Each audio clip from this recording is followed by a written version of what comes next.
Your very lives are a letter that anyone can read by just looking at you. Christ himself wrote it, not with ink, but with God's living Spirit, not chiseled into stone, but carved into human lives, and we publish it. 2 Corinthians 3:3.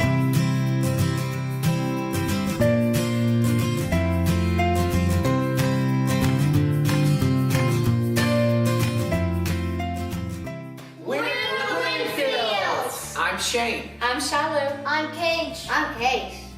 Our church has instilled in us a desire to share what God is doing in our lives. Not so you can remember us, but so you can remember the faithfulness of God. We truly believe that our story is a letter that God is writing in order to show how awesome and loving He is. Here is our story. I'm from Arlington, Texas. My family was a member at Rush Creek Christian Church. Growing up, I mean, we hardly ever missed a Sunday. Me and a couple of my football friends, we the cheerleaders there at Arlington High School, they actually were going to nationals. They went ahead and recruited about 6 of us guys who could backyard tumble, and that's how I originally started my cheer career. Is my sophomore year is joining that JV competitive cheer team.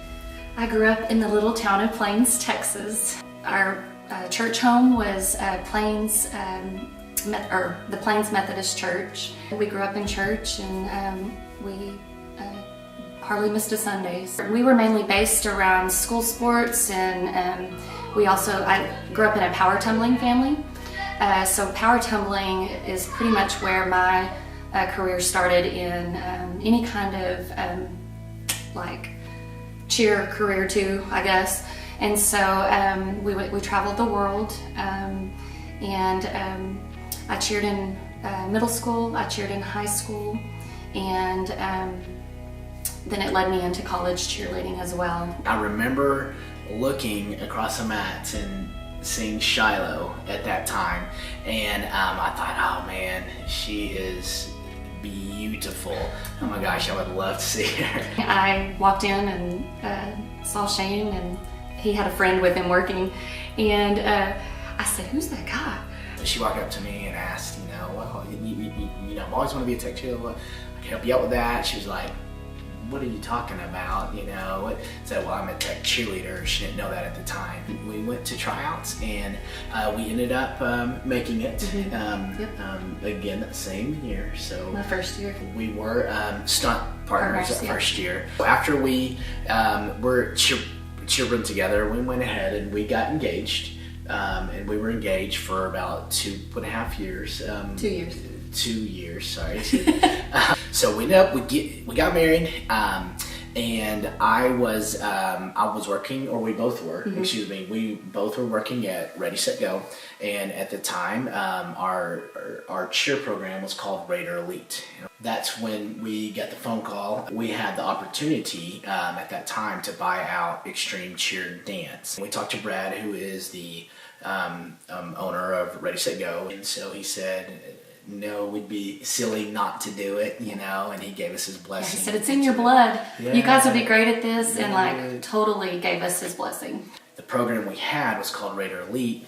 The program that we were buying out was called Extreme Cheer and Dance. We merged it together and came up with Raider Extreme. We didn't have much success that first year, and it was not where a lot of people, I guess, lost confidence in us. Winning solves problems, and that's what it was focused in my mind, that winning will solve all these problems, because you do. I mean, being an entrepreneur and a business owner, everybody's happy when you're winning. Everybody forgets the mistakes, but when you're not winning, you hear them all.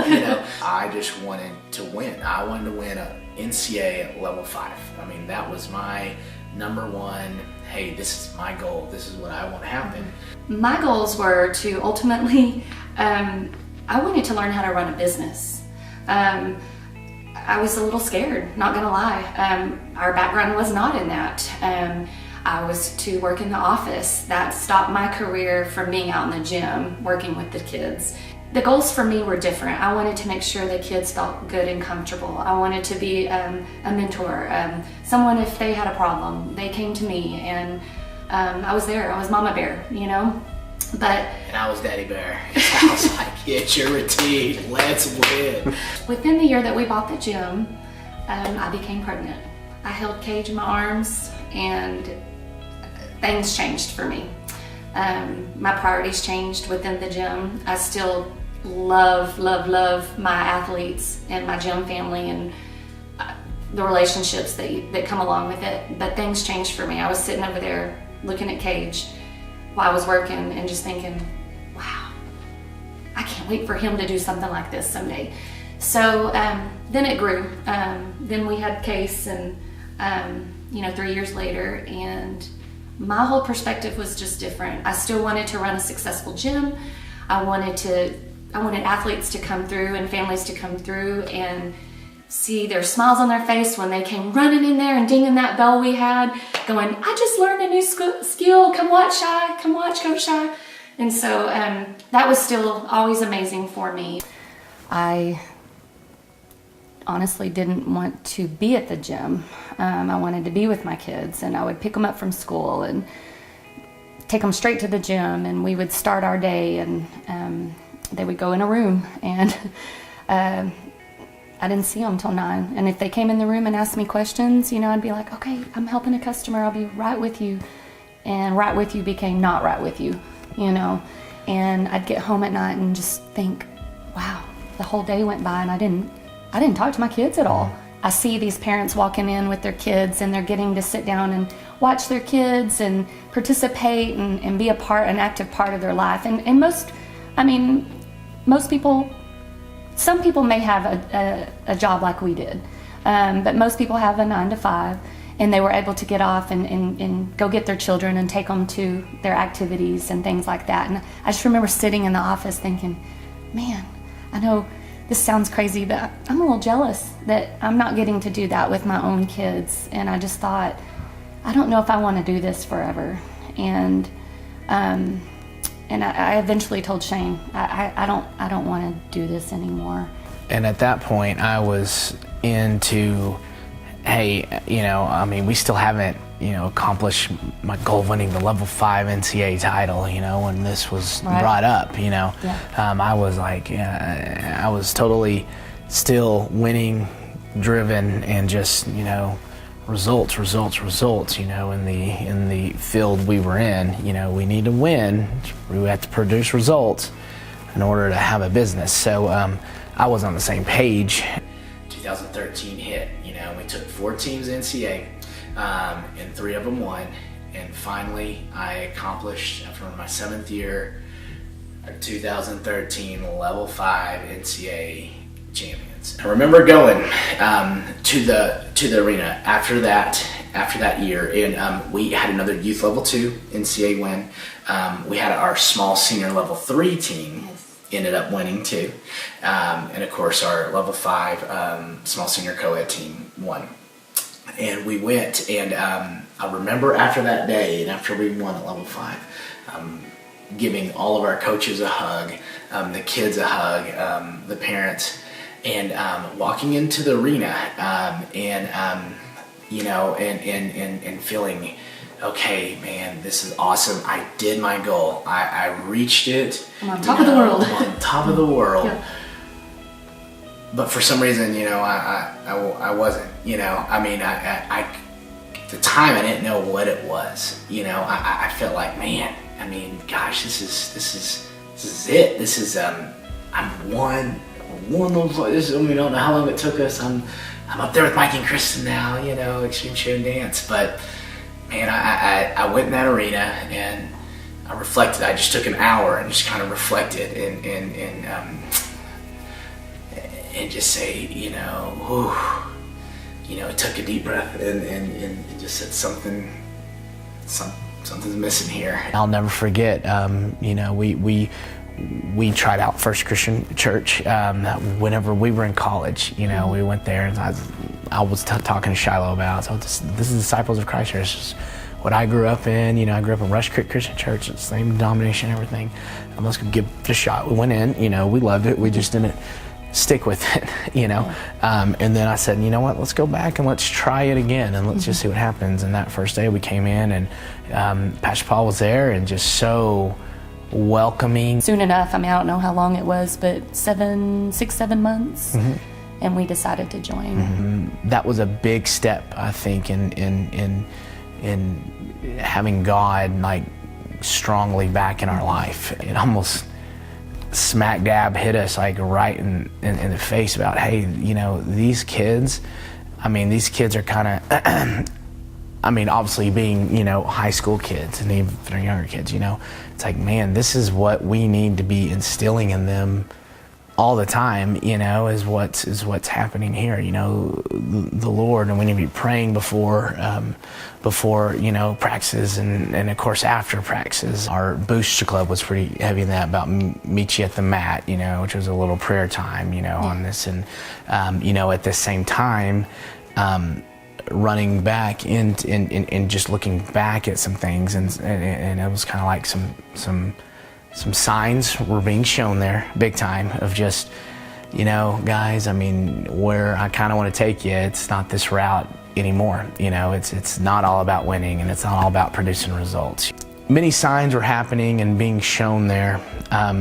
However, we didn't realize it till later. Until later, yeah. We had a business consultant who we worked with for a good 5 years or 4 years. Yeah. And I remember him saying that, do you see yourself doing this in 5 more years? Would you do it all over again? And that's when we were like, man, no. Absolutely not. So I kept praying and asking God, okay, what's next? What's our chapter? Give me a sign. And I really didn't see any signs. You know, I was talking to Shane. I was talking with my parents. And I'm like, oh my gosh, there's this happening, there's this happening. I was seeing him everywhere. But she couldn't see him quite yet. I was like, look, there's a billboard right here that says it's time to sell. And I'll never forget, we were at church, and we had got us a coffee, and we were about to go to Bible study, and we were walking, and we both just kind of looked at each other, and he said, you want to go outside? And I said, yes, I want to go outside. So I remember this going and sitting on the bench, and it was almost like, boom, like God was right there telling me, let it go. This is not your path anymore. I'm telling you, I've been showing you, and I've been telling you. Get the strains, all the relationships, and he had been kind of telling me, and it's not that I didn't trust or believe. I think I just didn't know what was next. But at that moment, I felt it, and I was like, I don't know what's next, but it's going to be okay. And we're going to make this work. And we did. Yeah. And at that moment, I just let it go. And that's when, again, when we were at the coffee shop and on our way to Sunday school, you know, and just talk about this, I just felt like we needed to talk about this more, you know, a little bit deeper. Yeah, and that's when it went outside. Obviously, I knew my feelings were already pretty strong. Even though 5 years prior, I was ready to jump ship. Yeah, exactly. And obviously for Shy, she didn't know the next chapter. She was very worried about, well, how are we going to make it? How's our income? You know, I don't know. I don't know yet, but I know this. I know that, you know, we can't do this anymore. We can't do this anymore. And I believe God is telling us to, hey, you know, you're doing everything you can, but this isn't your path anymore. The next day, you know, it was getting to work on Monday, and I called back Frank and said, Frank, we haven't made a decision, after he let us know, you know, do you see yourself doing it in 5 years or whatnot? Called him back after we had that talk, and it was time of saying, okay, what do we need to do to go ahead and sell the business? May 1st of 2017, we sold the gym.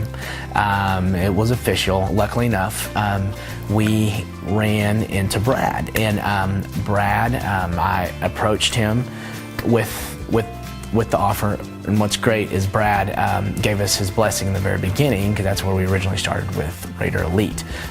He let us go and said, yes, you would be stupid not to take this opportunity about extreme cheer and dance in the beginning, if you remembered. So it's cool. So 11 years later, it was nice. We struck a deal. He looked over everything looked great. He was wanting to get into the competitive cheer and dance market, and his timing was right now, and I believe God brought him back in our life after he let us go to kind of make something, I guess, of ourselves and do our thing, and he believed in us for sure. So it was nice to give this back to him. It's crazy now what's kind of happened and how the Lord works. It's just after I made the announcement, which was after spring break. Okay, I went ahead. I called a meeting in March, and went ahead. I made the announcement, and it wasn't but about 5 minutes after that meeting, and J.R. Ferguson, he texted me and said, hey, congratulations on all your success. His kids have been a part of our gym for about 8 years, and he wanted to congratulate me on successful business, and I'm so proud of you guys, and great job on selling it too. And if you're looking for employment, let me know, and I was like, man, this is crazy already. After making the announcement, bam, it's like a, hey, sign, here we are. It's pretty big, so I went ahead and accepted that position. So we stayed here, and once again, it's been the biggest blessing. And how you're thinking, oh my gosh, what's going to happen next and what's lined up. Again, it just goes back to those signs. It was crazy. It was just, here it is. We're sad. We are going to step away from the gym. Here's my meeting. Here's my announcement. And bam, 5 minutes. Like, hey, you're going to be okay. Here's your sign. And it was just one of those things. It was meant to be. I get to be mom and wife, and things are different. Getting to take the kids to their sports, and we got to enjoy Cage playing basketball this year, and Case playing football, and they're about to get into baseball and just different things. It's been so nice coming home. I think the biggest thing, coming home and being able to have a home-cooked meal and sit down as a family and actually eat.